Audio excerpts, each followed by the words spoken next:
O que eu vou dizer é terrível, mas existem pessoas que fariam mais bem para a igreja se não fossem católicas do que dizendo que são. Ontem mesmo eu estava conversando com um membro do meu canal e ele me disse assim: Lorenzo, eu me converti há menos de 2 anos, mas eu tô vendo tanta briga, tanto ódio, tanta divisão entre grupos católicos que têm posições semelhantes ou quase idênticas. Isso tá pior que o meio protestante do qual eu me converti para cá. E ele estava escandalizado e desanimado. E eu vou aproveitar também que alguns inscritos vieram me pedir, vieram falar assim: Lorenzo, eu vi que tem um canal, uma página, tem gente aí falando mal de você, xingando, falando da TFP, do Dr. Plínio, um monte de coisa. Você não vai fazer uma resposta? Eu dei uma olhada e eu vi assim, que são ataques tão baixos, tão infundados, de gente tão desqualificada, que uma resposta direta, uma refutação sistemática, até mesmo uma citação nominal seria perda de tempo. Até para não dar audiência pra gente que simplesmente não merece. Mas eu vou aproveitar tanto a pergunta do meu inscrito quanto esse contexto aí de algumas pessoas que me odeiam para tratar de um assunto. Por que tem tanta divisão entre os grupos católicos e qual que é o problema profundo do qual gente assim é simplesmente um sintoma? Qual que é a mentalidade errada que leva essas pessoas a atacarem pessoas que têm princípios muito semelhantes e que lutam em defesa da igreja da civilização cristã, fazendo com que essas pessoas prejudiquem a causa católica que elas dizem defender? Se você quer entender esse assunto e saber ao mesmo tempo distinguir o joio do trigo nos ambientes católicos da internet, acompanhe esse vídeo até o final que vai ter uma surpresa, deixa o seu like e me acompanha no vídeo de hoje.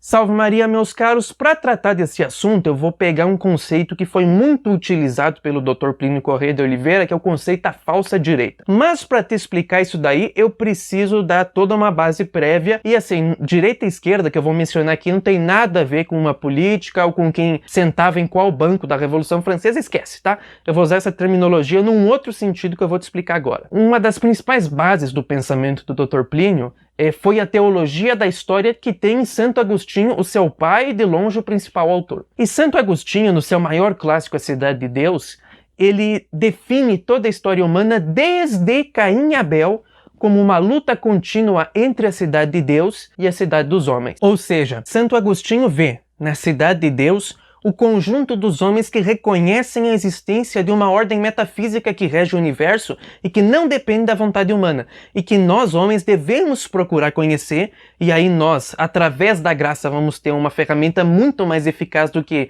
apenas a razão natural, para conhecer que ordem moral, social que Deus estabeleceu para que os homens vivam e vão conformando as suas vidas com essa ordem, não só no campo da vida privada e individual, mas que isso transborde das almas mais fervorosas para o estabelecimento de uma ordem social. Então, Cidade de Deus para Santo Agostinho é justamente essa ordem social baseada no amor à verdade, à beleza e ao bem, e que tem o seu alicerce no reconhecimento da supremacia de Deus sobre os homens, enquanto que a cidade dos homens é o conjunto daquelas almas que não reconhecem a existência de nenhuma ordem além da própria vontade, que se colocam no lugar de Deus e que se julgam conhecedores do bem e do mal, e querem construir na Terra uma ordem, uma anti-ordem voltada para a satisfação dos caprichos e paixões do homem. Por exemplo, a Agenda 2030 da ONU é a manifestação mais abrangente, mais explícita, né, de desejo de concretizar a cidade dos homens que você tem desde a Torre de Babel. O Dr. Plínio pegava então esse pensamento de Santo Agostinho e ia aplicando ele na interpretação dos problemas do mundo moderno.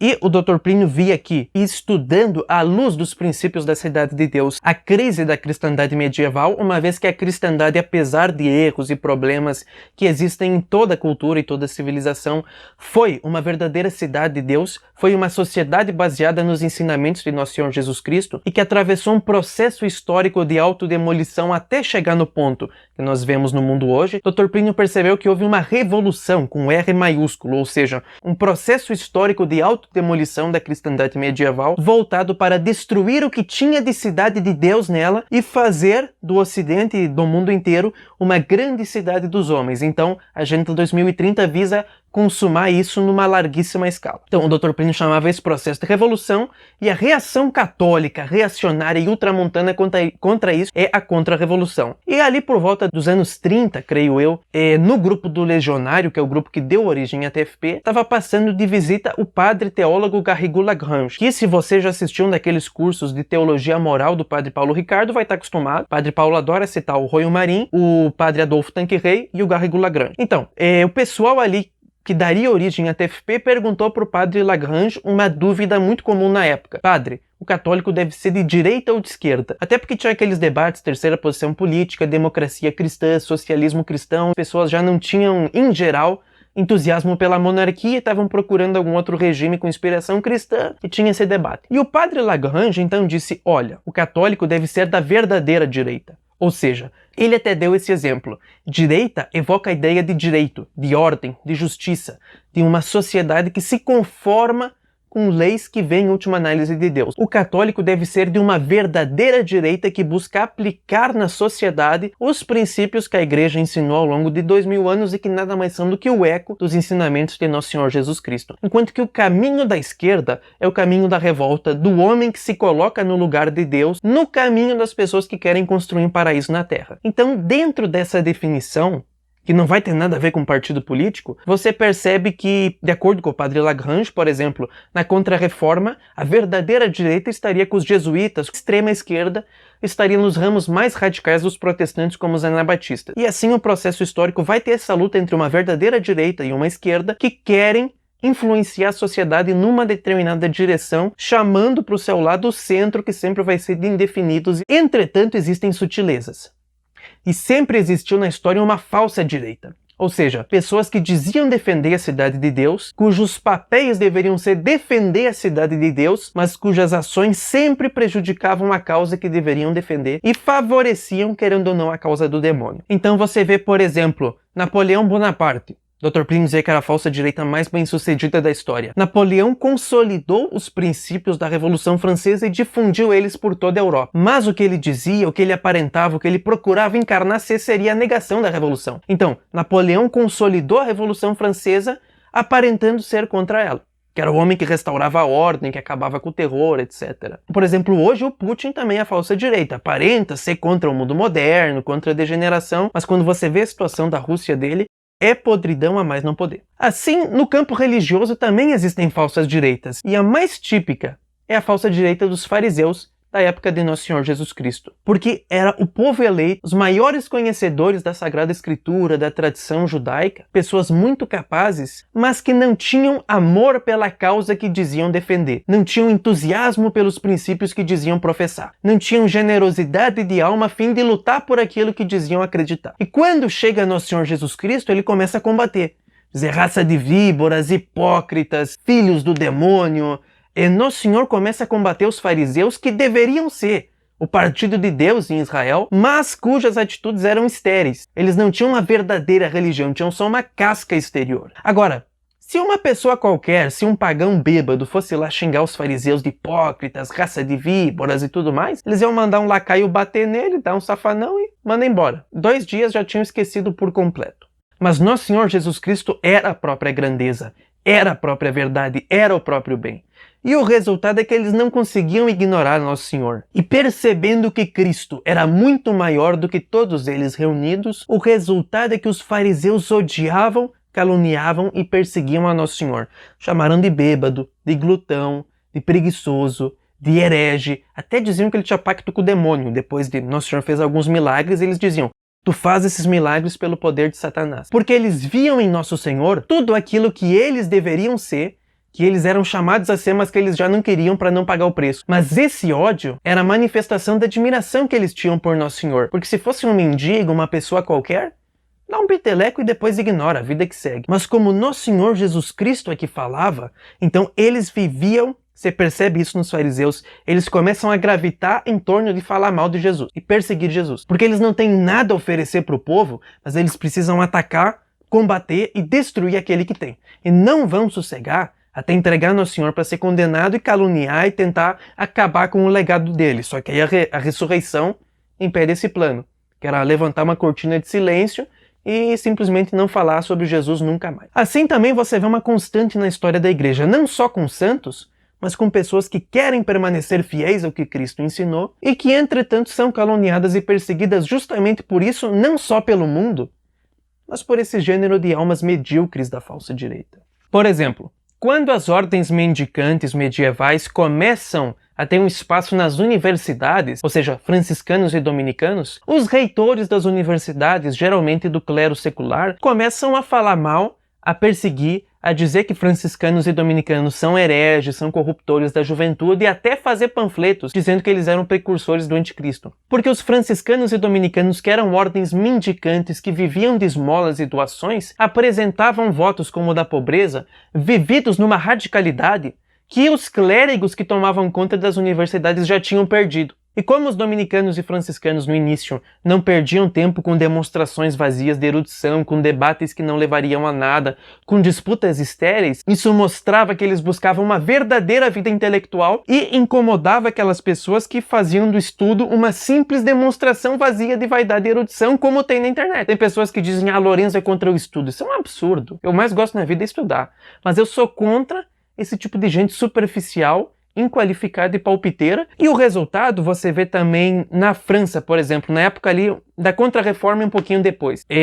Havia muitos católicos que eram jansenistas, ou seja, pessoas guiadas pelos ensinamentos do bispo Jansênio, que tinham uma concepção de religião muito próxima dos calvinistas, sem misericórdia, só rigorismo, todo prazer é pecado, uma vida cinza. E essas pessoas caluniavam e perseguiam os jesuítas porque os jesuítas eram católicos corajosos que combatiam o protestantismo. Então era uma falsa direita que combatia as pessoas que realmente faziam algo pela igreja e pela civilização cristã, enquanto eles viviam de reclamar, criticar e caluniar.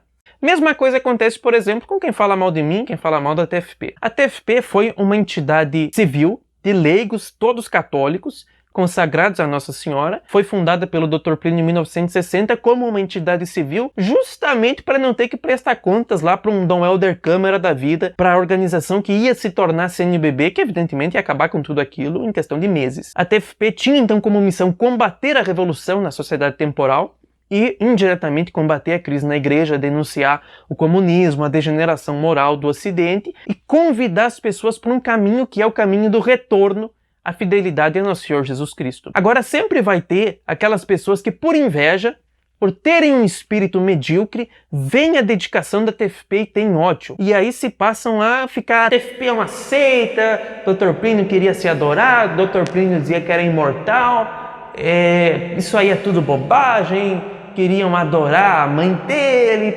aquelas mesmas acusações batidas que talvez você não saiba, mas já foram respondidas e refutadas há 20, 30, 40, 50 anos. Você pegar ali, eu vou deixar na descrição, alguns PDFs como o Servitude Ex Caritate, do professor Átila Guimarães, réplica da autenticidade, você vai ter as refutações da TFP, essas acusações. Mas hoje em dia ainda tem gente na internet que vem, seja pegar coisas que são simplesmente calúnias e mentiras, outras que são fatos apresentados de um modo unilateral, descontextualizados e distorcidos, e pegar erros de pessoas que eram da TFP e que até gente que mais tarde traiu tudo que o Dr. Plínio ensinou, aceitou o Vaticano II, só reza a missa nova, entrou em submissão completa à igreja moderna, renunciando a todo ideal de luta contra-revolucionário, para transformar a TFP numa caricatura e atacar ela. Eu poderia fazer um vídeo refutando essas calúnias, mas vocês podem simplesmente conferir esses PDFs. Eu não vou me dar o trabalho de fazer isso porque eu sei que as pessoas que ficam repetindo as mesmas acusações batidas de 40 anos atrás, não estão de boa fé. Se você mostrar lá o livro do Átila ou algum outro, vão dizer, isso é bobagem. Nunca nem leram, nunca nem tentaram ler, porque já odeiam a priori a TFP e por reboque me odeiam também, porque vem na TFP aquilo que essas pessoas deveriam ser e não querem. Vem uma dedicação, uma integridade, um amor por uma causa que gente medíocre nunca vai ter. Você encontra nas pessoas que mais caluniam a TFP, que mais atacam a mim, Dr. Plínio, etc. Gente que não quer se dedicar, não quer se comprometer com nada.